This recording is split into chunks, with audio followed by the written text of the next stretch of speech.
Selamat datang di channel kami, jangan lupa like dan subscribe channel di bawah ini.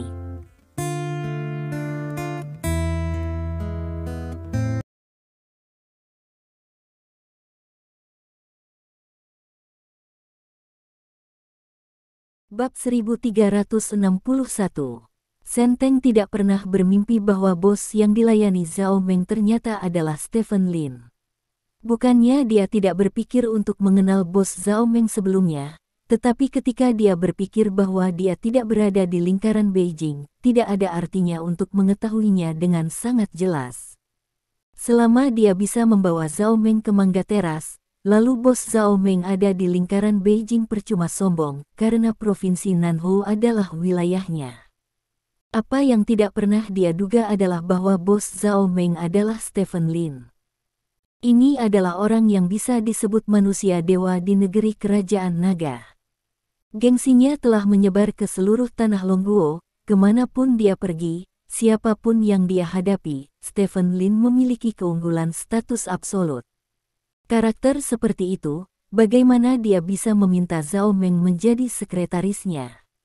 Bukankah sekretaris adalah orang kepercayaan dari orang kepercayaan? Zhao Meng telah menyinggung Stephen Lin sebelumnya, jadi bagaimana dia bisa menjadi orang kepercayaan Stephen Lin? Tidak peduli bagaimana Senteng berpikir, dia tidak bisa menghubungkan Zhao Meng dengan sekretaris Stephen Lin. Sekarang tahukah kamu, karena sikapmu yang benar sendiri, kesempatan apa yang telah dilewatkan oleh Meng Meng kita? Zhao Jie menatap Senteng dengan dingin dan bertanya. Aku. Senteng membuka mulutnya, merasa tenggorokannya agak kering, dan dia juga merasa bahwa dia sangat dirugikan. Anda tidak seperti ini sekarang. Sekarang setelah Anda mengetahui bahwa putri Anda melayani sebagai sekretaris Stephen Lin, Anda menyalahkan saya. Bisakah Anda lebih bodoh lagi? Terserah Anda untuk memutuskan apa yang harus dilakukan dengan masalah ini. Anda telah merusak pekerjaan Meng Meng. Jika Anda tidak memberi saya penjelasan untuk masalah ini, Anda tidak dapat membenarkannya. Kata Zhao Jie. Direktur Zhao, bukankah Anda setuju dengan saya untuk melakukan itu sebelumnya? Senteng berkata dengan marah. Saya setuju. Kapan saya setuju? Apakah Anda mendengar bahwa saya setuju? Tahukah Anda berapa banyak orang di seluruh kekaisaran yang ingin bekerja di bawah Stephen Lin?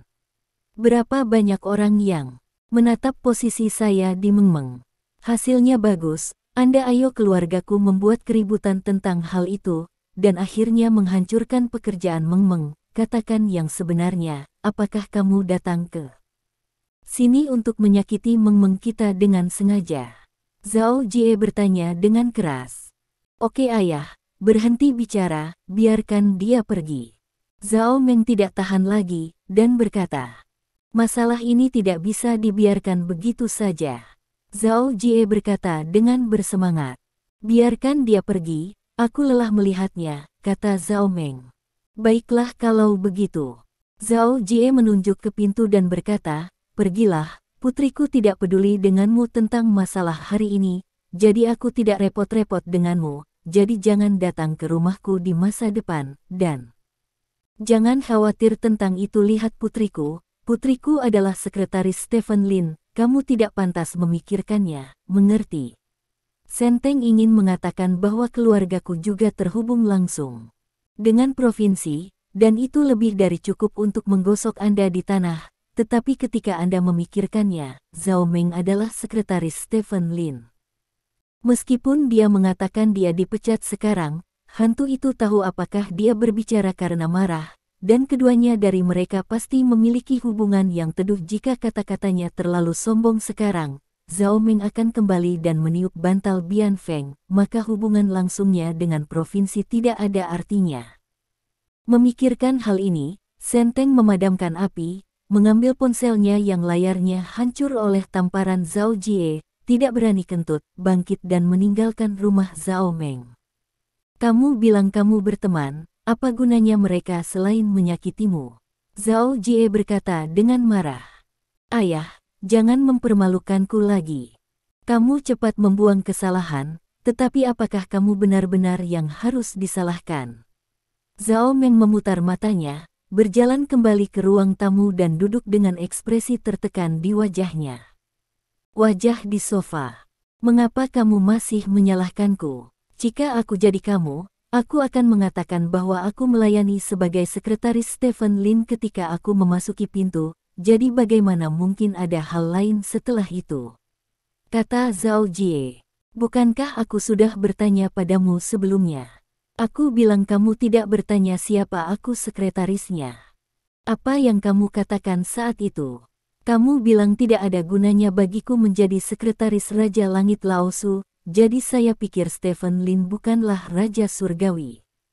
Laosu, Raja Surgawi dan Laosu tidak berguna, jadi mengapa saya harus menyebut Stephen Lin? Kata Zhao Meng. Raja Surgawi tidak berguna, tetapi Stephen Lin jauh lebih baik daripada Raja Surgawi, bukan? Kata Zhao Jie. Ayah, aku tidak mengira kamu begitu tidak berdasar sebelumnya. Apa yang terjadi padamu hari ini? Zhao Meng mengerutkan kening pada ayahnya. Itu karena kamu tidak tahu situasi pasar Stephen Lin saat ini. Di mata orang-orang di atas, dia adalah kartu nama klan naga ke dunia luar. Baik itu karir atau kekuatan pribadi, dia telah mencapai puncak kerajaan naga. Pencapaiannya di masa depan akan mutlak. Itu tidak terbatas. Bahkan ada desas-desus di kalangan ibu kota kekaisaran bahwa dia akan dapat memasuki laut di masa depan.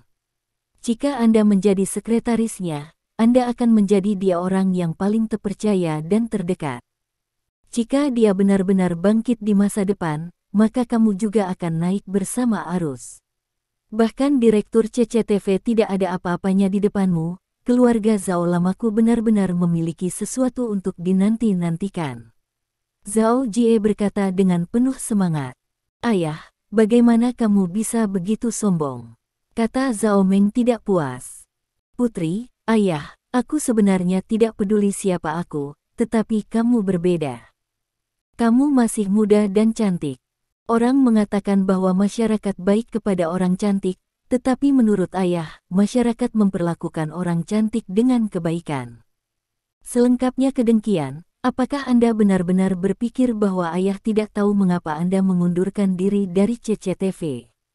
Tapi ayah tidak punya pilihan, ayah sudah pensiun, dia tidak memiliki kekuatan di tangannya, bahkan jika ayah ingin membantumu, dia tidak bisa membantu Anda hanya bisa menjadi lebih kuat sendiri, sehingga Anda tidak akan disakiti oleh kejahatan masyarakat. Stephen Lin melindungi kelemahannya dan memiliki prospek. Jika Anda menjadi sekretarisnya, ayah tidak peduli dengan pencapaian masa depan Anda, tetapi Anda tidak akan pernah diintimidasi. Apa yang paling dihargai ayah? Kata Zhao Jie dengan sungguh-sungguh. Zhao Meng tercengang. Dia tidak menyangka ayahnya akan memiliki ide seperti itu. Apa menurutmu aku tidak bisa melihat bahwa Senteng ada di sini untukmu? Apakah menurutmu ayah tidak tahu pikiran kecilnya? Alasan mengapa ayah mengikutinya adalah karena ayah berpikir dia memiliki kemampuan untuk melindungimu, bagaimanapun caranya. Darinya apa tujuan perlindungan, tapi setidaknya itu bisa membuatmu lebih aman sekarang, dan bagaimanapun juga, kamu akan menikah, kan? Temukan seseorang yang mampu melindungimu, dan hidupmu akan jauh lebih mudah. Kata Zhao Jie. Ayah, aku bisa mengandalkan diriku sendiri, kata Zhao Meng.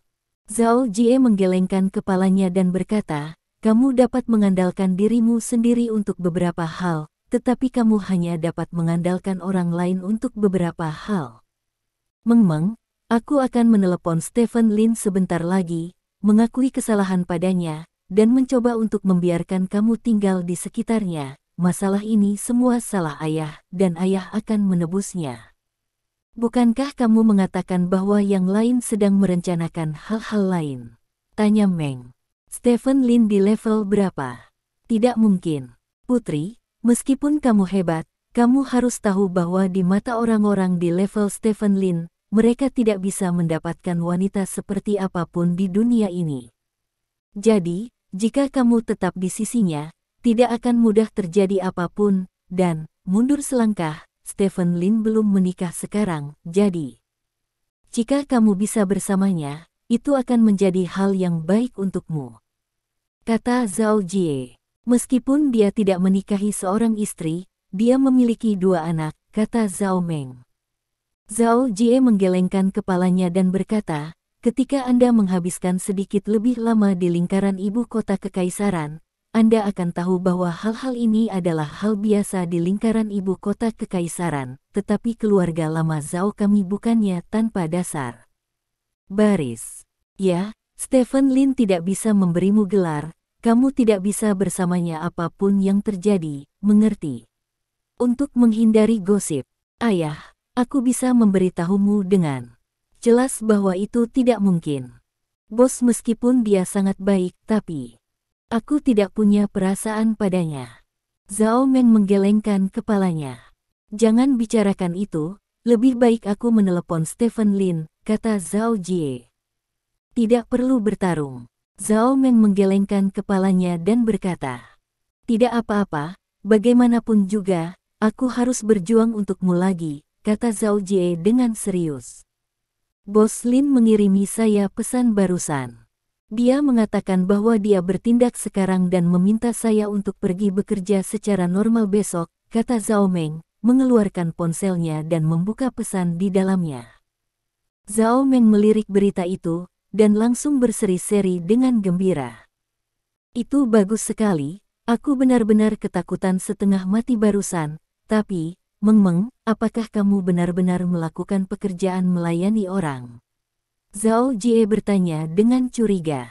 Saya telah bekerja dengannya selama beberapa hari. Jika saya tidak bisa melakukannya, mengapa dia menahan saya sampai sekarang?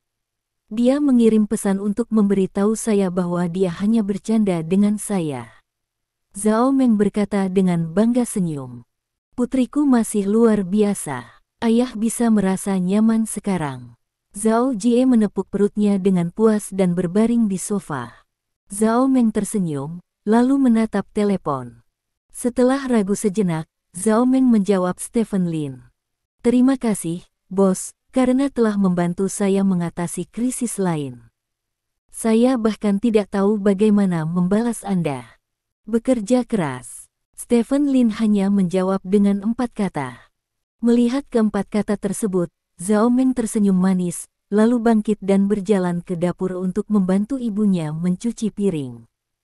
Sisi lain, setelah Senteng kabur dari rumah Zhao Meng, dia langsung menelepon ayahnya. Awalnya, Senteng tidak ingin keluar dari hubungan keluarganya, tetapi dia tidak punya pilihan. Dia baru saja melaporkan dirinya ke keluarganya. Jika Stephen Lin menyimpan dendam dan memainkan beberapa trik kotor di belakang punggungnya, maka dia akan melakukannya merasa tidak nyaman, jadi dia hanya bisa menelepon ayahnya. Ayahnya terkejut ketika Senteng mengatakan bahwa dia telah menyinggung Stephen Lin, dan segera menghubungi kerabatnya untuk meminta bantuan. Sama seperti panggilan satu demi satu, sekitar pukul 10 malam, berita datang dari Stephen Lin. Dia bilang dia tidak mengambil hati masalah malam ini, dan memintamu untuk menjauh dari Zhao Meng. Itu saja, nak, kamu bisa kembali besok. Ibu kota kekaisaran adalah tempat di mana naga dan harimau bersembunyi. Airnya adalah terlalu dalam. Jika kamu tidak berhati-hati, kamu akan menyinggung orang-orang besar. Lebih baik kita tetap aman di provinsi ini, kata ayah Senteng. Saya sudah memesan penerbangan pulang terakhir malam ini, kata Senteng. Itu bagus, jangan pergi ke ibu kota kekaisaran jika kamu tidak melakukan apa-apa di masa depan. Ya, bab 1362. Stephen Lin bahkan tidak menunjukkan wajahnya, jadi dia menakuti Senteng dari provinsi Nanhu. Sangat benar untuk mengatakan bahwa tangan dan mata ada di langit, sangat tidak mungkin bagi Senteng untuk menjadi direktur stasiun TV besar seperti Mango TV pada usia 30 tahun. Dengan kepergian Senteng, berita bahwa Zhao Meng menjabat sebagai sekretaris Stephen Lin juga mulai menyebar di antara teman sekelas dan alumninya. Awalnya, banyak spekulasi jahat secara alami menghilang saat ini. Pertama, karena Stephen Lin sangat populer, dan kedua, juga karena Stephen Lin terlalu kuat. Siapa yang berani membuat rumor tentang Stephen Lin? Dengan cara ini, posisi Zhao Meng sebagai sekretaris benar-benar aman. Wanita yang ditakdirkan menjadi tangan kanan Stephen Lin di masa depan ini sekarang dianggap sebagai orang kepercayaan Stephen Lin. Dan hubungannya dengan Stephen Lin juga semakin dekat karena rangkaian kejadian belakangan ini. 2 hari berlalu dalam sekejap mata. Hari ini tanggal 31 Oktober. Hari lain akan menjadi pertemuan pertukaran seni bela diri Timur Barat, dan seluruh markas klan naga menjadi jauh lebih sibuk dari biasanya. Pertemuan pertukaran ini adalah proyek utama Dragon Clan di paruh kedua tahun ini, yang bertujuan untuk terus mengkonsolidasikan status seni bela diri Dragon Nation di dunia. Sebagai Raja Suci, Stephen Lin secara alami adalah tokoh terpenting dalam pertemuan pertukaran ini. Tujuan dari pertemuan pertukaran adalah untuk mempromosikan pertukaran budaya seni bela diri antara Timur dan Barat. Stephen Lin akan menjadi tamu untuk menonton beberapa duel pertempuran yang sebenarnya, dan akan ada beberapa ceramah pada saat itu. Mungkin saja bahwa Stephen Lin perlu berperang melawan Barat sebagai ahli senior para prajurit bertukar pikiran. Stephen Lin cukup khawatir tentang sparring ini sebelumnya, tetapi saat dia bergabung dengan kerangka, yang disebut sparring tidak perlu dikhawatirkan baginya. Jam 9 pagi. Min Ninger membawa sekelompok besar staf Dragon Clan ke bandara untuk menyambut delegasi prajurit Barat yang berpartisipasi dalam pertemuan pertukaran seni bela diri. Jumlah delegasi kali ini cukup besar, puluhan pejuang dari berbagai sekolah datang, dan banyak dari mereka adalah master yang bersinar cemerlang di Perang Suci yang lalu. Orang-orang ini mengatakan bahwa mereka datang ke sini untuk bertukar pikiran, tetapi sebenarnya mereka ingin mendapatkan kembali tempat mereka yang hilang dalam jihad terakhir. Jihad terakhir, para pejuang negara naga kita tampil luar biasa dan mengalahkan pusat perhatian para pejuang Barat. Sekarang mereka mengambil keputusan untuk beberapa bulan lagi. Kamu pikir kamu telah menjadi lebih kuat, jadi kamu datang ke sini untuk menantang kami atas nama komunikasi, itu benar-benar tidak tahu malu. Min Ninger melihat pesawat yang perlahan berhenti di depannya, dan berkata kepada teman-temannya dengan penghinaan di wajahnya. Hei, aku tidak tahu kapan hari seperti ini akan berakhir. Pejuang asing itu selalu bisa menggunakan buah untuk memperkuat diri mereka sendiri. Bahkan jika mereka tidak bisa melampaui kita dalam jangka pendek, tapi jika terus seperti ini, kita akan dilampaui cepat atau lambat, kata cemas. Hei, Min Ninger menghela nafas, dan berkata, sekarang banyak jus telah mengalir ke seni bela diri kita, dan para petinggi sedang menyelidiki kasus ini. Tampaknya banyak seniman bela diri di negara kita tidak tahan godaan jus. Kuharap kali ini kita bisa terus menekan momentum prajurit Barat, kata pendamping di sebelahnya. Tidak lama kemudian, pesawat mendarat dengan mulus. Min Ninger berjalan ke sisi pesawat bersama para pejabat klan naga. Pintu kabin terbuka, dan sekelompok orang asing berambut pirang turun dari pesawat. Di barisan depan adalah seorang pria kekar berseragam UKC Union. Pria ini berambut coklat kemerahan, tingginya sekitar 1,9 meter, dan memiliki otot yang menggembung.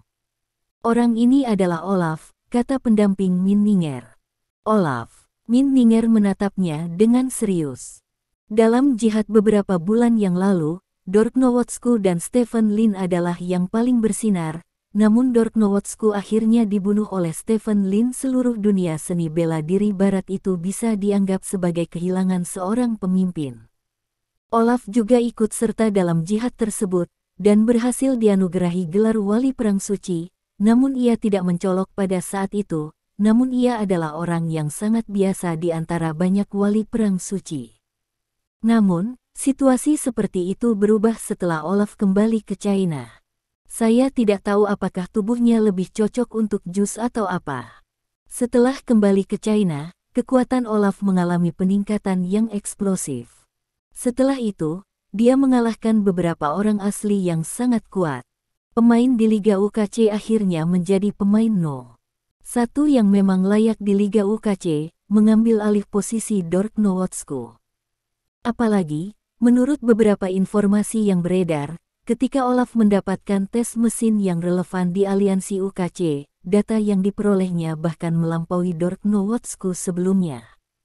Oleh karena itu, Olaf juga dikenal sebagai Cahaya Uk. Pertemuan pertukaran silat Timur-Barat kali ini, rombongan silat Barat dipimpin oleh Olaf. Melihat Olaf turun dari pesawat, para pejabat naga itu tersenyum dan berjalan mendekat. Tuan Olaf, selamat datang di Kerajaan Naga. Pejabat naga itu mengulurkan tangannya dan berkata. Olaf melirik pihak lain, dengan ekspresi main-main di sudut mulutnya, lalu mengulurkan tangan untuk memegang pejabat klan naga. Terima kasih, kata Olaf. Wajah pejabat klan naga berubah, dan wajahnya langsung menjadi sangat pucat. Oh, Tuan Olaf, Anda benar-benar antusias. Pejabat naga itu memaksakan senyum. Olaf mengangkat alisnya, tampak sedikit terkejut, lalu melepaskannya. Telapak pejabat naga tampak sedikit terdistorsi, seolah-olah telah dikompresi oleh kekuatan yang sangat besar. Namun, dari awal hingga akhir, pejabat Dragon Clan tidak berteriak. Setelah Olaf melepaskannya, dia langsung mengangkat tangan lainnya, memberi isyarat kepada Olaf dan yang lainnya untuk naik ke mobil. Setelah Olaf dan yang lainnya masuk ke dalam mobil, petugas naga itu berjalan kembali ke mobilnya tanpa ekspresi. Li Tua, apakah tanganmu baik-baik saja? Min Ninger memperhatikan ini sepanjang waktu, dan bertanya dengan cepat setelah masuk ke dalam mobil. Bajingan itu, pria bernama Lao Li mengangkat tangannya sambil menyeringai. Saat ini, tangannya sudah agak biru. Ah, kenapa tanganmu seperti ini? Min Ninger bertanya dengan heran. Orang itu baru saja memegang tanganku dengan keras. Dia mungkin ingin membuatku terlihat jelek di depan umum. Untungnya, aku menahan diri. Lao Li menggertakkan giginya. Ini terlalu memalukan. Dia adalah seorang pejuang, dan kamu hanyalah orang yang datang untuk menyambutnya. Bagaimana ini bisa dilakukan? Mereka harus memberikan penjelasan tentang masalah ini, kata Min Ninger bersemangat. Dia memiliki tangan yang terukur. Meskipun tangan saya sakit, itu tidak terluka, jadi saya tidak dapat menemukan kesalahan padanya. Jika saya benar-benar menyusahkan mereka karena masalah ini, saya yakin mereka akan membuat masalah untuk saya. Lupakan saja, mari kita bicarakan saat kita kembali. Lao Li berkata. Kembalilah dan beritahu para pejuang yang berpartisipasi dalam pertemuan pertukaran, biarkan mereka membantumu membalas dendam, masalah ini harus membuat Olaf membayar harganya. Kata Min Ninger. Mari kita bicarakan, fokus pada situasi keseluruhan dan mengemudi. Kata Lao Li. Segera, konvoi meninggalkan bandara dan membawa sekelompok orang dari delegasi ke hotel. Di antara orang-orang yang menunggu delegasi menetap, Lao Li kembali ke markas klan naga bersama anggota klan naga. Orang-orang yang datang ke sini tidak berbeda dengan daftar yang mereka kirimkan sebelumnya. Lao Li berdiri di depan Stephen Lin dan yang lainnya dan melapor kepada mereka. Setelah laporan Lao Li selesai, Stephen Lin melihat ke tangan Lao Li dan berkata, "Kudengar Olaf menggunakan trik kotor padamu." "Tidak apa-apa, tidak ada yang serius." Lao Li menggelengkan kepalanya. "Aku akan membantumu mengingat dendam ini. Jika ada kesempatan, aku akan membalasnya untukmu," kata Stephen Lin. "Terima kasih, Raja Suci," kata Lao Li penuh terima kasih. Ziming, turnamen seni bela diri ini diadakan atas nama komunikasi. Sebagai tamu, jika kamu bergerak, kamu tetap harus berhati-hati, kata Guo Lao. "Ukuran saya tergantung pada ukuran mereka," kata Stephen Lin datar. "Kamu turun dulu," kata Guo Lao kepada Lao Li. Lao Li mengangguk, berbalik dan pergi. Kali ini delegasi Barat datang dengan agresif, jadi gambarannya harus lebih dari sekadar komunikasi sederhana. "Kami tahu nasib kami ada di sini sekarang, jadi kami masih harus lebih berhati-hati," kata Guo Lao dengan serius. "Jangan khawatir, semuanya terserah padaku," kata Stephen Lin. Ziming, apakah kamu ingin menghadiri makan malam selamat datang malam ini? Tanya Chen Hongyu. Ikut, tentu saja, aku sangat ingin bertemu Olaf dan yang lainnya, kata Stephen Lin. Jika kamu berpartisipasi, ingatlah untuk tidak terprovokasi oleh pihak lain. Sebelum pertemuan pertukaran resmi dimulai, tidak peduli seberapa arogan pihak lain, kita harus menanggungnya, sehingga kita dapat memiliki sikap negara yang hebat. Chen, desak Hongyu. Kalau begitu aku masih tidak akan berpartisipasi, kata Stephen Lin. Yang saya maksud adalah lebih baik tidak berpartisipasi. Pihak lain kemungkinan besar menargetkan Anda di pesta makan malam dan mengatakan beberapa hal buruk pada saat itu. Apakah Anda melawan atau berpura-pura tidak mendengarnya, itu tidak terlalu bagus. Lebih baik tidak pergi, semuanya akan didasarkan pada pertemuan pertukaran besok, dan saya akan melihat kebenaran di bawah tangan saya, kata Chen Hongyu. Ya, Stephen Lin mengangguk. Pada saat ini, pintu komando tinggi didorong terbuka. Seorang pria bergegas masuk. Tuan Chen, Tuan Guo, Tuan Jiang, Seng Wang, baru saja mendapat kabar bahwa kelompok kerja yang kami kirim ke Provinsi Guangdong untuk menyelidiki penyelundupan jus buah telah kehilangan kontak dengan semua anggota.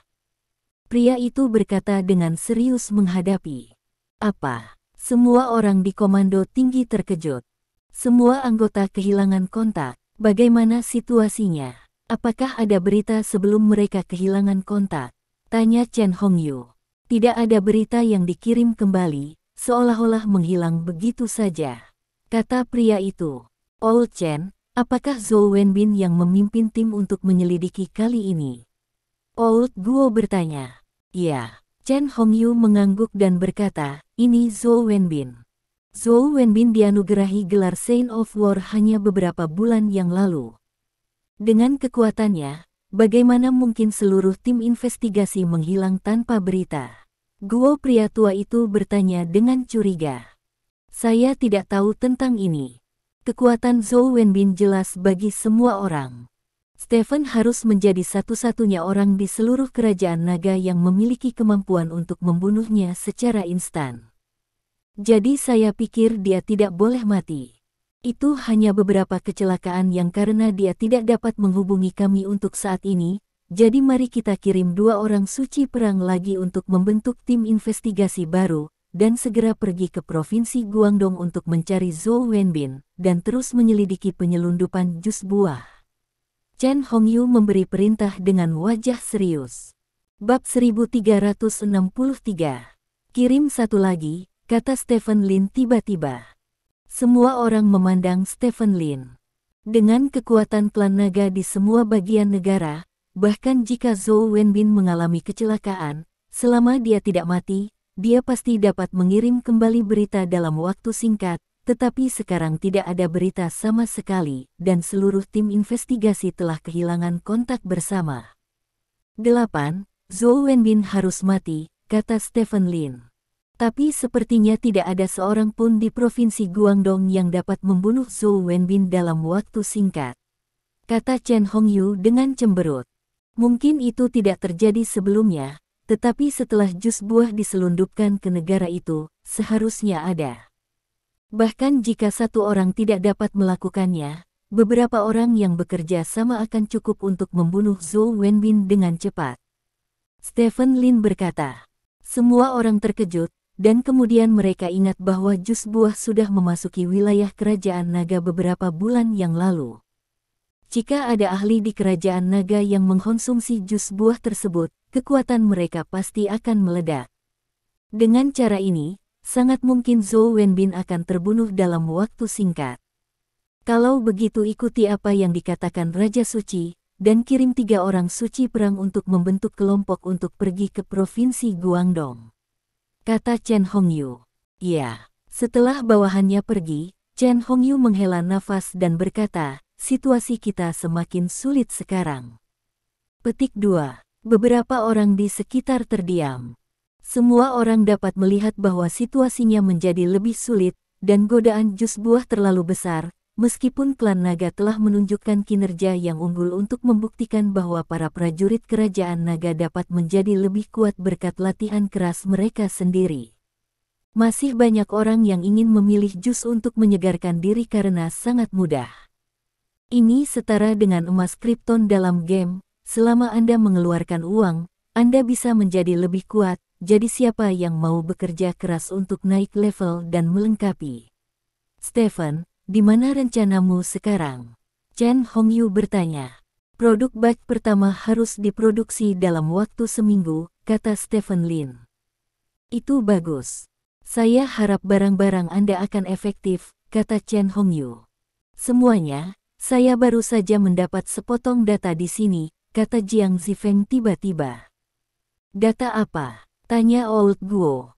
Bulan lalu, kejahatan kekerasan di Stars and Stripes meningkat 8% dibandingkan bulan sebelumnya. Di beberapa negara lain, seperti negara beruang putih dan negara Rotten, jumlah kejahatan kekerasan di seluruh negeri juga menunjukkan peningkatan tren naik. Ini adalah kenaikan bulan kelima berturut-turut, kata Jiang Zifeng. Itu telah meningkat selama 5 bulan berturut-turut.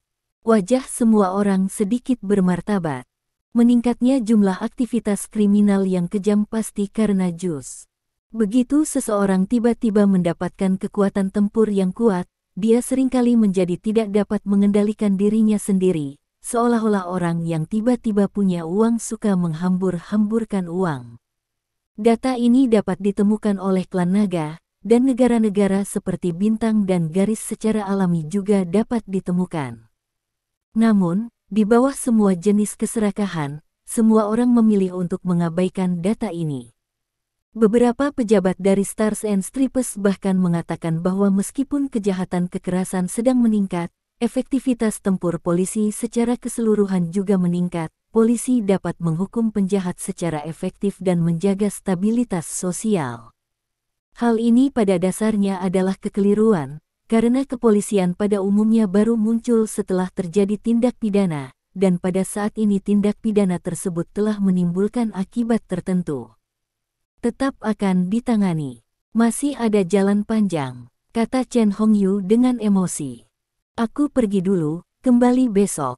Stephen Lin bangkit dan berkata, aku akan menyerahkannya padamu besok, kata Chen Hongyu. Stephen Lin mengangguk, lalu keluar dari komando tertinggi. Sehari berlalu dalam sekejap mata. Keesokan harinya, di tempat latihan klan naga. Kamera telah disiapkan, mengarah ke tengah tempat latihan. Auditorium di sekitar tempat latihan sudah penuh. Penonton dari kerajaan naga dan negara-negara asing telah memasuki tempat latihan lebih awal. Pertemuan pertukaran seni bela diri timur dan barat hari ini benar-benar terbuka untuk umum. Klan naga secara khusus mengundang para penonton ini untuk menonton upacara tersebut. Tujuannya sebenarnya sangat sederhana. Melalui pertemuan pertukaran seperti itu, kita harus terus menunjukkan kekuatan seni bela diri kerajaan naga kepada dunia. Stephen Lin, sebagai tamu terpenting dari pertemuan pertukaran ini, Tuan Guo dan seorang pemimpin pusat olahraga berjalan bersama ke tempat latihan pada pukul 9 pagi. Ada tepuk tangan meriah di tempat kejadian. Ziming, saya harus mengatakan bahwa popularitas Anda di Tiongkok benar-benar tidak ada duanya. Budaya seni bela diri kerajaan naga kami benar-benar membutuhkan Anda untuk mempromosikannya, kata pemimpin pusat olahraga sambil tersenyum. Pemimpin juga membutuhkan banyak dukungan, kata Stephen Lin. Beberapa orang berjalan dan mengobrol, dan segera datang ke kursi tamu. Sudah ada beberapa orang yang duduk di kursi tamu, termasuk Olaf. Melihat Stephen Lin datang, Olaf sedikit tersenyum, berdiri dan berjalan menuju Stephen Lin. Tuan Raja Suci, Olaf mengulurkan tangannya ke Stephen Lin. Stephen Lin tidak menjangkau, hanya melirik Olaf, lalu berjalan melewati Olaf tanpa ekspresi. Tangan Olaf membeku di udara. Namun, Olaf tidak menganggapnya serius. Dia menarik tangannya, lalu berkata ke punggung Stephen Lin, Stephen Lin, apakah kamu berani bertarung denganku hari ini? Terserah kamu. Stephen Lin berbalik dengan, Ekspresi main-main menatap Olaf dan bertanya. Apakah Tuan Raja Suci meremehkanku? Olaf bertanya. Selama pertandingan puncak antara Dork Nowotsku dan saya, Anda adalah aktor pendukung yang bahkan tidak pantas untuk menunjukkan wajah Anda. Kualifikasi apa yang harus Anda lawan dengan saya? Tanya Stephen Lin. Duel puncak. Menurutku ini bukan duel puncak. Jika aku harus mengatakannya, lebih jelas saling mematuk, kata Olaf. Jika kamu mengatakan ini kepada Dork Nowotsku beberapa bulan yang lalu, aku yakin dia akan memukulmu menjadi orang bodoh dengan tangannya sendiri. Ketika dia masih hidup, dia tidak bisa mengalahkan siapapun. Setelah dia mati, dia tidak bisa mengalahkan siapapun. Benar-benar tidak ada harimau di pegunungan, dan monyet disebut raja. Setelah Stephen Lin selesai berbicara, dia tersenyum dan langsung pergi ke tempat duduknya dan duduk. Olaf berdiri di tempatnya, menyipitkan mata ke arah Stephen Lin. Stephen Lin tidak pernah menyetujui permintaannya dari awal hingga akhir. Ini tidak sesuai dengan karakter Stephen Lin.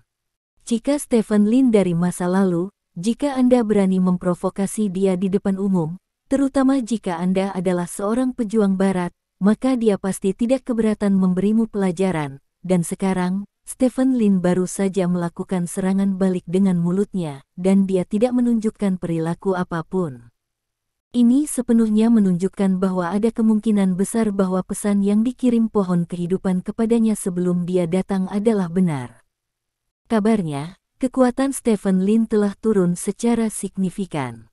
Awalnya, Olaf tidak terlalu mempercayainya, karena kecuali dia terluka parah, pada level Stephen Lin, jarang akan ada yang namanya penurunan kekuatan yang tajam, tetapi sekarang Stephen Lin tidak berani menerima tantangannya secara langsung, lalu hal ini ada 7 atau 8 dari 10 hal yang mungkin benar. Senyum terbentuk di bibir Olaf. Jika hal ini benar, maka dia harus melawan Stephen Lin lebih banyak lagi. Memanfaatkan kekuatan Stephen Lin yang melemah, dia akan mengalahkan Stephen Lin di depan begitu banyak orang di markas klan naga, dan bahkan membunuhnya. Kemudian dia akan melakukannya menggantikan Stephen Lin dan menjadi pembangkit tenaga listrik nomor 1 di dunia. Pada saat yang sama, dia akan dapat merusak seluruh klan naga dan membuka jalan bagi Jus untuk memasuki pasar negeri naga. Olaf memandang punggung Stephen Lin, dan keinginan untuk bertarung di dalam hatinya menjadi sangat kuat. Dia memanggil seorang bawahan dan memberinya beberapa instruksi sederhana. Di sisi lain, dengan kedatangan Stephen Lin dan para pemimpin lainnya, pertemuan pertukaran ini secara resmi dimulai. Dalam pertemuan pertukaran seni bela diri ini, seniman bela diri timur dan barat akan memiliki banyak kontes di bidang seni bela diri. Ada 3 mode pertempuran, 1 lawan 1, 2 lawan 2, dan 3 lawan 3. Karena banyaknya prajurit yang datang, batas waktu untuk setiap pertempuran dibatasi. Pertempuran 1 lawan 1 dibatasi hingga 3 menit, pertempuran 2 lawan 2 dibatasi hingga 6 menit, dan pertempuran 3 lawan 3 dibatasi 10 menit. Pertarungan terbatas waktu berarti untuk menang, mereka yang berpartisipasi dalam pertempuran harus mengerahkan kekuatan tempur terkuat mereka dalam waktu terbatas, yang tentunya akan membuat pertempuran lebih menarik. Bagi kedua belah pihak untuk menentukan pemenang, hal ini juga sejalan dengan prinsip pertemuan pertukaran ini. Tujuan utama dari pertemuan pertukaran ini adalah komunikasi, dan hasilnya adalah yang kedua. Klan Naga telah menyiapkan lusinan master untuk pertemuan pertukaran ini, dan orang-orang ini tidak harus bertarung kecuali untuk beberapa pertempuran yang diatur sebelumnya, pertempuran lainnya diputuskan di tempat, yaitu pertempuran yang diatur setelah pertarungan. Jika Anda ingin bertarung, Anda bisa pergi ke lapangan dan memilih lawan untuk bertarung, sehingga derajat kebebasannya akan lebih tinggi. Sebagai tamu Stephen Lin kali ini, peran utamanya adalah berkomentar. Dia perlu mengomentari kinerja para prajurit, serta situasi pertempuran secara keseluruhan, dan memberikan beberapa saran dan pendapat yang sesuai.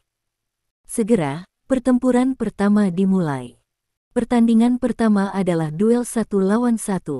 Di pihak Stephen Lin adalah Senbo, pembangkit tenaga listrik tingkat dewa perang, dan di pihak Olaf adalah seorang pria bernama Delevingne, yang juga merupakan pembangkit tenaga listrik tingkat dewa perang. Dia telah berpartisipasi dalam perang suci sebelumnya, tetapi dia adalah sama seperti Senbo. Kanonisasi gagal. Kedua orang ini memiliki peringkat bintang keseluruhan yang sama dalam tes jihad sebelumnya. Jadi setelah komunikasi singkat dengan tim pertukaran barat, klan naga memutuskan bahwa keduanya akan bermain di babak pertama, dan setiap pertempuran selanjutnya akan menggunakan metode yang sama. Prinsipnya adalah kekuatan kedua belah pihak harus berada pada level yang sama, untuk menghindari situasi di mana satu pihak dirusak oleh pihak lain. Diiringi semburan tepuk tangan dari penonton, Senbo dan Delevingne berdiri di panggung kompetisi. Gaya bertarung Senbo ketat, dan dia juga sangat berhati-hati pada hari kerja. Relatif aman untuk mengatur pertempuran pertamanya, bisik Guo Lao kepada Stephen Lin. Stephen Lin sedikit mengernyit, melihat ke lapangan, merasa sedikit gelisah. Bab 1364, Jihad. Itu beberapa bulan yang lalu. Sebelum tidak ada jus, sulit bagi seseorang untuk tumbuh kekuatannya dalam beberapa bulan. Kalaupun ada kemajuan, pada dasarnya sedikit, jadi tidak masalah menggunakan data dari beberapa bulan yang lalu sebagai referensi. Tapi kuncinya sekarang adalah munculnya hal-hal seperti jus, yang dapat membantu orang dengan cepat meningkatkan efektivitas tempurnya dalam waktu singkat. Jika demikian, jika kita masih menggunakan data sebelumnya sebagai referensi, maka referensi tersebut tidak akan ada. Menjadi begitu kuat. Apakah berguna menggunakan data dari beberapa bulan yang lalu sebagai referensi sekarang? Stephen Lin bertanya dengan suara rendah. Kami hanya bisa melakukan ini, Guo Lao berkata dengan tenang, jika kami menemukan seseorang dengan statistik lebih tinggi darinya untuk bertarung dengannya, dia akan dikritik, jadi kami hanya dapat menemukan seseorang dengan statistik serupa beberapa bulan yang lalu. Teman-teman, kami ketahui juga bahwa data beberapa bulan yang lalu tidak terlalu berguna bagi orang yang minum jus, tetapi tidak ada cara. Untuk mencegah orang kita dikalahkan, kita sengaja menetapkan batas waktu. Kamu masih pintar. Stephen Lin mengangguk dengan sedikit senyum. Langkah terbatas waktu ini setara dengan meminimalkan risiko klan naga. Langkah ini bisa dikatakan sangat baik. Saat ini, Senbo di lapangan sudah melakukan pemanasan dengan tangan dan kakinya, sedangkan Delevingne berdiri diam tanpa gerakan apapun. Pemanasan tidak ada gunanya. Delevingne memandang Senbo, mengangkat satu jari dan berkata, "Aku akan mengalahkanmu sebentar lagi dan menghancurkanmu. Hasil akhirmu hanya untuk kalah." Senbo mencibir dan berkata, "Kalau begitu, aku berharap untuk mengalahkan saya dalam 1 menit." Delevingne tersenyum dan tidak banyak bicara. "Apakah para pemain di kedua sisi sudah siap?" tanya wasit di tempat kejadian. "Siap," kata Senbo. "Sudah waktunya untuk memulai," kata Delevingne juga. "Oke, pertemuan pertukaran seni bela diri Timur Barat. Pertarungan 1 vs 1 pertama, ayo mulai." Wasit memberi perintah. Mengikuti slogan wasit, Senbo langsung bergerak. Dia tidak terburu-buru menyerang. Nyatanya, gaya bertarungnya sangat ketat seperti yang dikatakan Tuan Guo. Dia suka mengambil posisi bertahan terlebih dahulu untuk menangkap informasi pertempuran lawan, dan kemudian menyerang setelah mengumpulkan informasi yang cukup. Lawan mengalahkan. Kali ini dia mendapat urutan dari atas, meski tidak menang, dia tidak bisa kalah, jadi dia memilih gaya permainan bertahan yang paling aman, sehingga meski kekuatan lawan lebih tinggi dari yang tercatat di data, dia bisa bertahan selama 1 menit tanpa kalah. Namun, tepat setelah Senbo memasang postur defensifnya, Delevingne sudah mengayun di depannya. Delevingne melayang ke udara, tubuhnya dengan cepat berputar 360 derajat di udara, dan kemudian kaki kanannya menyapu ke arah wajah Senbo. Cepat sekali. Murid Senbo tiba-tiba menyusut, sedikit terkejut dengan kecepatan pihak lain. Namun, Senbo tidak takut, karena dia membuat postur defensif, jadi dia punya cukup waktu untuk mengangkat tangannya untuk melakukan gerakan memblokir, dan Senbo bahkan memikirkan bagaimana cara mengendalikannya nanti. Kaki kanan Delevingne mengambil kesempatan untuk menyerang Delevingne. Dalam sekejap mata, kaki kanan Delevingne menghantam tangan Senbo dengan keras. Kekuatan kuat yang terakumulasi di tangan Senbo kaku dengan kaki kanan Delevingne. Saat berikutnya, ekspresi Senbo berubah. Tangan di sisinya menekan ke arah wajahnya tak terkendali. Senbo mundur beberapa langkah, mencoba melepas gaya di kaki Delevingne, tetapi kaki Delevingne terlalu kuat dan kecepatannya sangat mencengangkan. Senbo mundur beberapa langkah ini, dan tidak ada cara untuk menghilangkan semua kekuatan di kaki Delevingne. Saat berikutnya, tangan Senbo ditekan oleh kaki Delevingne, dan itu mengenai wajahnya dengan keras. Kekuatan yang kuat menyebabkan seluruh tubuh Senbo terhuyung ke samping tak terkendali. Setelah akhirnya menguasai tubuhnya, serangan Delevingne datang lagi. Kali ini, Delevingne menyerbu langsung ke arah Senbo dalam postur harimau lapar. Dia melompat tinggi, mengepalkan tangan kanannya, menekuk sikunya, dan meledak ke arah wajah Senbo lagi. Saat ini, tangan Senbo sudah mati rasa. Tendangan barusan terlalu mematikan, dan itu membuat tangan Senbo mati rasa. Namun, meski begitu, Senbo dengan paksa mengangkat tangannya untuk memblokirnya. Ledakan. Setelah Senbo memblokir tinju Delevingne, dia langsung dibuka. Tinju kiri Delevingne segera mengikuti, mengenai sisi lain wajah Senbo. Tangan Senbo yang lain cukup cepat untuk menutupi wajahnya. Namun, tangan ini juga dibuka oleh tinju Delevingne. Setelah itu Delevingne membungkuk ke kiri dan ke kanan, dan tinjunya mengarah ke wajah Senbo seperti badai. Senbo mengangkat tangannya untuk menutupi wajahnya, membuat postur defensif, tetapi dia tidak bisa menghentikan serangan combo Delevingne sama sekali.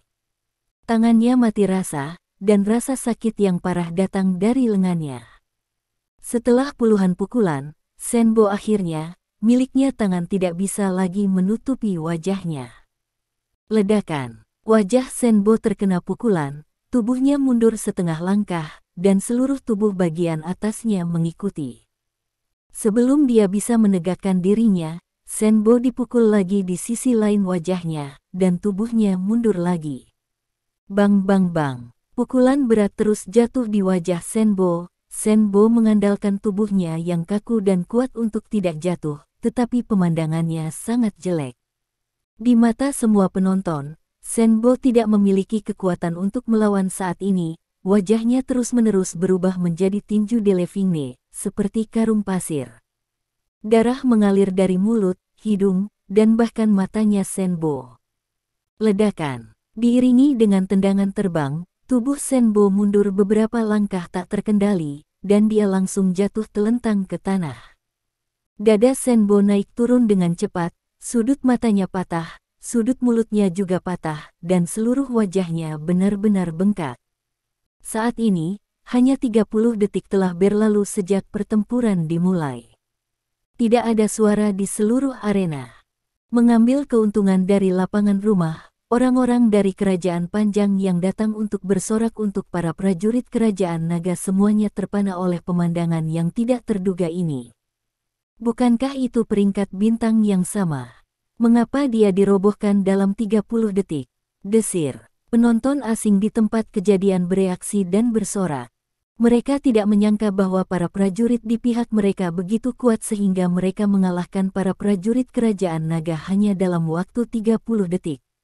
Di tengah sorakan, Delevingne berjalan ke Senbo, membungkuk dan meraih kerah Senbo, dan mengangkat Senbo.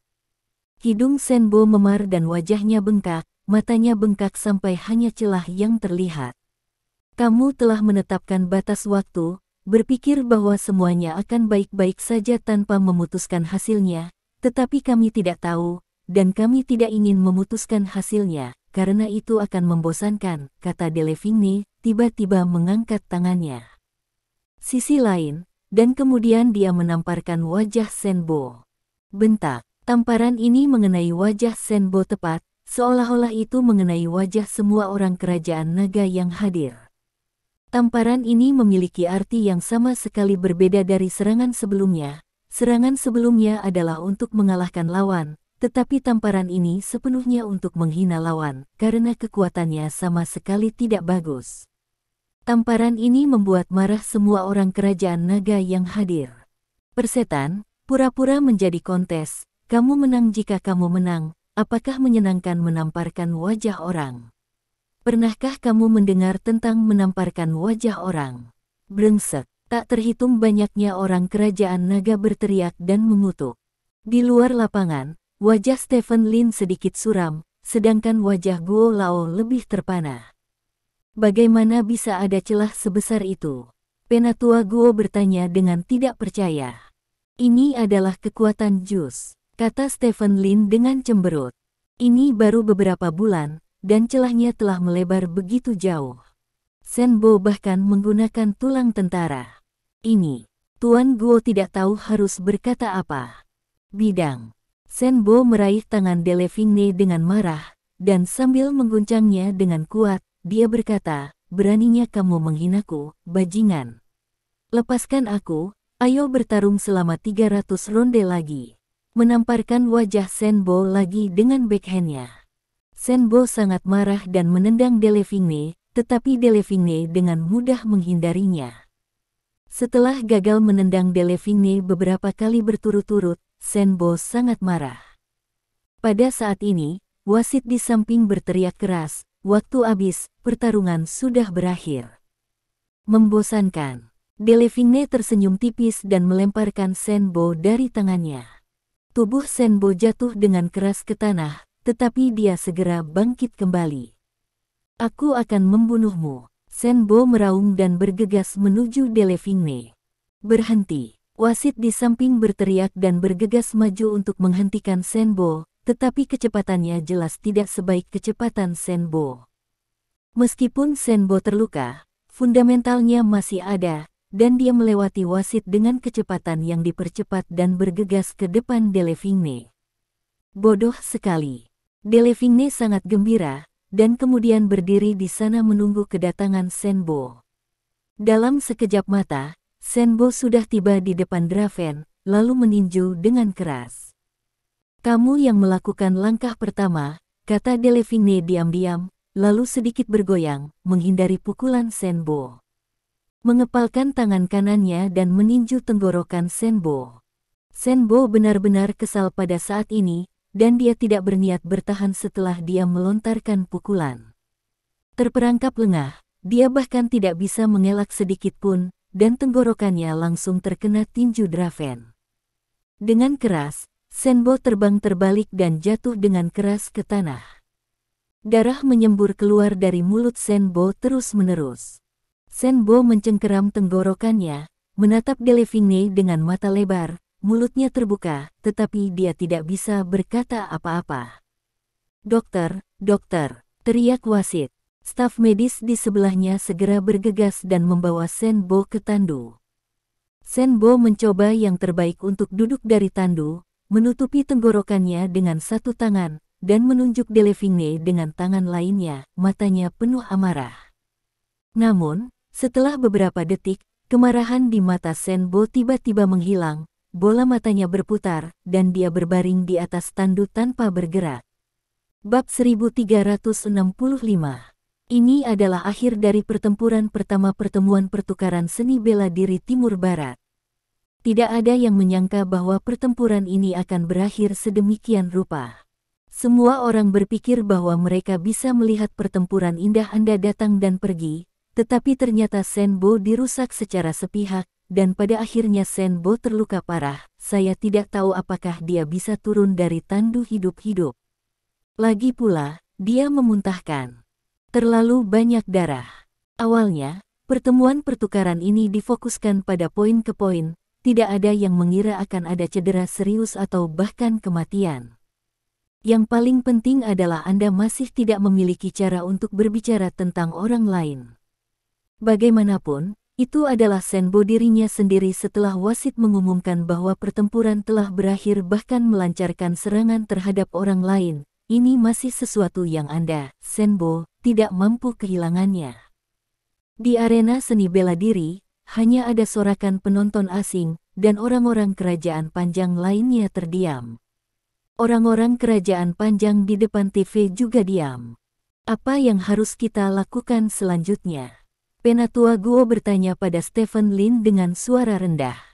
Jelas, dengan bantuan jus buah, kekuatan prajurit barat telah meningkat pesat hanya dalam beberapa bulan. Peningkatan ini telah melampaui ekspektasi klan naga. Kekalahan Senbo dari Draven hanyalah permulaan. Ada kemungkinan bahwa pertempuran akan sepihak. Oleh karena itu, Tuan Guo sudah sedikit cemas saat ini. Apalagi yang bisa saya lakukan? Saya hanya bisa terus berjuang, kata Stephen Lin. Jika kamu terus bertarung, aku khawatir seluruh pasukan akan musnah, kata Guo Lao. Lalu apa lagi? Mungkinkah komunikasi dihentikan? Kalau begitu, klan naga akan benar-benar kehilangan muka, kata Stephen Lin. Kamu benar, kita hanya bisa terus berjuang. Tuan Guo mengangguk. Stephen Lin menatap panggung tanpa ekspresi. Delevingne di atas panggung melambaikan tangannya untuk menyapa penonton asing yang mendukungnya. Pada saat ini, mata Delevingne tiba-tiba beralih ke Stephen Lin, dan Delevingne mengangkat tangannya untuk memberi isyarat kepada orang-orang yang bersorak di sekitarnya agar diam. Kerumunan yang bersorak tiba-tiba terdiam. Tuan Sengwang, bagaimana penampilan saya kali ini? Tolong beri komentar. Delevingne bertanya dengan lantang. Stephen Lin mengangkat mulutnya sedikit, lalu mengambil mikrofon dan berkata, penampilanmu sangat bagus, kecepatan dan kekuatanmu berada pada level yang sangat tinggi, dan keterampilan bertarungmu juga sangat bagus. Namun, sebagai seorang pejuang, jika kamu hanya memiliki seni bela diri tetapi tidak ada seni bela diri, tentu saja dia tidak memilikinya, kata Stephen Lin. Lalu apakah kamu memilikinya? Delevingne bertanya lagi. Apakah saya memiliki seni bela diri? Saya tidak peduli jika saya mengatakannya, saya harus bertanya kepada penonton. Stephen Lin berkata, melihat ke sekeliling penonton, dan berkata dengan ringan, semuanya, apakah menurut Anda saya memiliki seni bela diri? Ya, ribuan orang di tempat kejadian meneriakkan sepatah kata. Teriakan ini segera mengembalikan aura Long Guo yang tertekan. Stephen Lin sedikit tersenyum, menatap Delevingne dan berkata, lihat, mata orang-orang cerdas. Ini tempatmu, kamu bisa mengatakan apapun yang kamu mau. Delevingne berkata, melempar mikrofon ke samping, dan kemudian berjalan keluar dari bidang. Ada semburan ejekan di tempat kejadian, dan emosi semua orang pulih, dan mereka tidak terpengaruh oleh hasil pertempuran sebelumnya. Saat ini, wasit datang ke lapangan.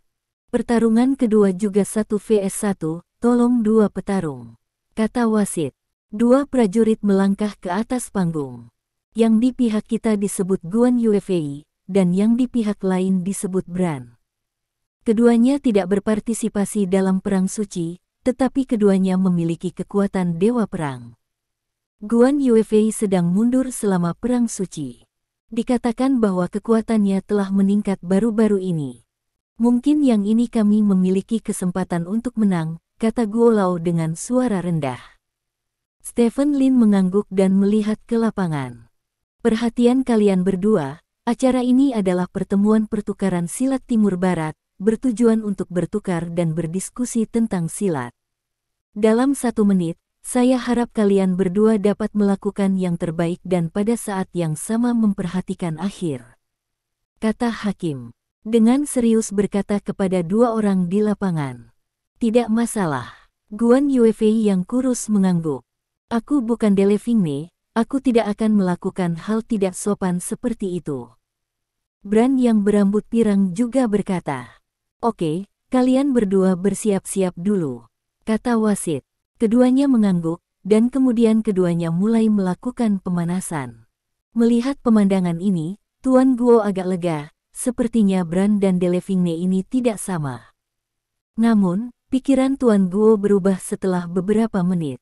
Beberapa menit kemudian, Brand menunjukkan kekuatan super dan menjatuhkan Guan Yuefei ke tanah. Brand tidak menamparkan wajah Guan Yuefei, tetapi dia mengangkat kakinya untuk menginjak wajah Guan Yuefei yang sudah setengah koma dalam tampilan penuh, lalu membuat isyarat kemenangan kepada penonton. Pada akhirnya, wasit memanggil untuk menghentikan permainan, dan Guan Yuefei dibawa keluar lapangan. Dalam dua pertempuran itu, dua orang dari Long Guo diboyong. Ini tidak pernah terjadi dalam sejarah pertukaran seni bela diri asing Kerajaan Panjang. Suasana di seluruh arena sekali lagi turun ke titik beku. Para pemimpin tamu yang duduk di kursi tamu semuanya tampak tidak senang. Stephen Lin melipat tangannya di dadanya dan tetap diam. Pertempuran ketiga berikutnya akan segera dimulai. Ini adalah pertempuran campuran 2 vs. Ini adalah metode pertarungan yang jarang muncul di masa lalu. Alasan mengapa metode pertarungan ini diperkenalkan kali ini juga agar klan naga mengurangi risiko di pihak mereka. Para pemain yang dipilih oleh klan naga untuk berpartisipasi dalam pertempuran campuran 2 vs semuanya berada dalam tim tempur yang sama, dan pemahaman diam-diam antara satu sama lain sangat tinggi, sementara sebagian besar prajurit barat berasal dari aliansi U, dan mereka terus bertarung. Mereka sendiri, jadi pertempuran campuran 2 vs jika mereka berdiri, dua orang di sisi kerajaan naga pasti bisa memberikan efek 1+1 lebih besar dari 2, yang akan bermanfaat bagi para prajurit kerajaan naga. Dengan cara yang sama, meluncurkan pertempuran 3 vs 3 juga merupakan ide seperti itu. Pada saat yang sama, pertempuran 3 vs 3 lebih taktis daripada 2 vs. Naga juga mengirim tim tempur dengan standar teknis dan taktis yang sangat tinggi, yang cukup untuk menutupi kekurangan tersebut dari kekuatan tempur. Jika 2 lawan 2, kami berharap ini masih relatif besar, dan kami berharap memenangkan pertandingan berikutnya, kata Guo Lao. Saya harap begitu, kata Stephen Lin. Dengan perintah wasit di lapangan, pertarungan campuran 2 lawan 2 yang pertama dimulai. Kerja sama antara prajurit kerajaan naga memang jauh lebih mulus dan lebih erat daripada para prajurit barat. Namun, kedua prajurit barat tersebut menunjukkan efektivitas tempur yang lebih kuat. Meski kerja sama itu tidak baik, keduanya dengan cepat menekan kerajaan naga. Musa. Ketika pertempuran berlangsung selama 4 menit, seorang prajurit dari negara naga jatuh, dan segera setelah itu, prajurit kedua juga jatuh. Kali ini, prajurit barat tidak melakukan tindakan menghina. Namun, ini sudah merupakan kekalahan ketiga kerajaan naga. Bahkan jika prajurit barat tidak menghina siapapun, suasana di tempat kejadian sangat bermartabat. Sorakan penonton asing sangat menusuk telinga, dan itu juga merangsang hati setiap orang Long Guo. Setidaknya menangkan permainan. Ini adalah keinginan terbesar di hati banyak orang. Sebelum dimulainya pertemuan pertukaran, mereka masih memikirkan apakah mereka bisa meraih kemenangan penuh atau semacamnya, tapi sekarang setelah kalah 3 pertandingan berturut-turut, mereka tidak lagi mengharapkan kemenangan penuh, asalkan mereka bisa menang 1 kali. Permainan. Namun, hari ini ditakdirkan menjadi hari yang membuat semua orang sedih. Dalam pertempuran keempat, itu juga 2 vs 2, dan prajurit negara naga itu dirobohkan lagi ketika dia bertahan hingga menit kelima. Kerajaan naga mengantarkan 4 kekalahan beruntun. 4 kekalahan beruntun seperti itu sangat kontras dengan penampilan menakjubkan para prajurit kerajaan naga selama Perang Suci sebelumnya. Tidak ada yang menyangka bahwa seseorang yang berada di level yang sama beberapa bulan yang lalu akan memiliki celah yang begitu besar dalam beberapa bulan. Para prajurit di sisi kerajaan naga benar-benar ditekan. Dalam pertarungan kelima, pertarungan campuran 3 lawan 3 sudah mulai memanas, namun beberapa penonton kerajaan naga di tempat kejadian sudah bersiap untuk pergi. Pada saat yang sama, kursi tamu juga mengantarkan tamu tak diundang. Kai Hui memimpin beberapa orang ke kursi tamu. Kudengar kalian kalah 4 pertandingan berturut-turut, Kai Hui memandang Tuan Guo tanpa ekspresi dan bertanya. Kekuatan lawan meningkat jauh lebih cepat dari yang kita bayangkan, kata Guo Lao.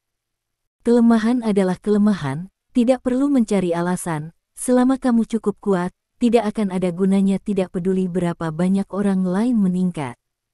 Kata Kai Hui. Tuan Guo sangat kesal, tetapi tidak ada ekspresi di wajahnya. Dia berkata, semua orang telah mencoba yang terbaik, tidak mungkin. Kata, apa maksudmu? Old Guo bertanya dengan cemberut. Jika kamu naik lagi, kamu akan diinjak-injak, dan kamu juga anggota klan naga, jadi mengapa kamu harus naik? Kai Hui bertanya. Jika kamu mundur tanpa bertarung, itu adalah hal yang paling memalukan. Kata Guo Lao. Siapa bilang kamu akan mundur tanpa perlawanan? Kai Hui mencibir, menunjuk ke orang-orang di belakangnya dan berkata, pemburu iblis kita juga anggota klan naga, jadi kita bisa menyerahkan pertempuran berikutnya kepada kita. Petik 2. Serahkan pada mereka. Old Guo mengerutkan kening dan melihat ke belakang Kai Hui. Ada 3 orang di belakang Kai Hui, yang pertama adalah Long Sa, dan 2 lainnya adalah orang kuat yang dibawa oleh Kai Hui dari tanah pengasingan. Mereka pasti lebih baik daripada yang saya pilih. Penatua Guo bertanya dengan curiga. Tentu saja, kata Kai Hui. Daftar pertempuran sudah disiapkan sebelumnya, dan jika diubah sementara, itu harus disetujui oleh mereka, kata Guo Lao. Kamu tidak perlu khawatir tentang ini, aku akan membiarkan mereka setuju. Long Sa, kamu pergi dan berbicara dengan mereka, kata Kai Hui. Oke. Long Sa mengangguk, lalu berjalan ke sekelompok prajurit barat tidak jauh dari sana. Guo Xiao, apakah kamu masih ingat berkali-kali di masa lalu, akulah yang membersihkan pantatmu untukmu? Kai Hui bertanya dengan wajah datar. Ingat, Tuan Guo mengangguk. Saat itu, aku menganggapmu sebagai teman baikku, teman baik yang berbeda dari yang lain, kata Kai Hui. Wajah Old Guo sedikit membeku. Di mataku, kamu memiliki bakat besar dan kebenaran besar. Kami berdua bergabung, ditambah Raja Naga itu, sudah cukup untuk membuat klan naga mendominasi dunia. Sayang sekali kamu akhirnya mengkhianatiku. Kai Hui dikatakan. Klan naga tidak perlu mendominasi dunia, kata Old Guo. Kai Hui mencibir dan tidak banyak bicara. Pada saat ini, Long Sa kembali. Mereka setuju, kata Long Sa. Terima kasih. Sampai jumpa di bab selanjutnya.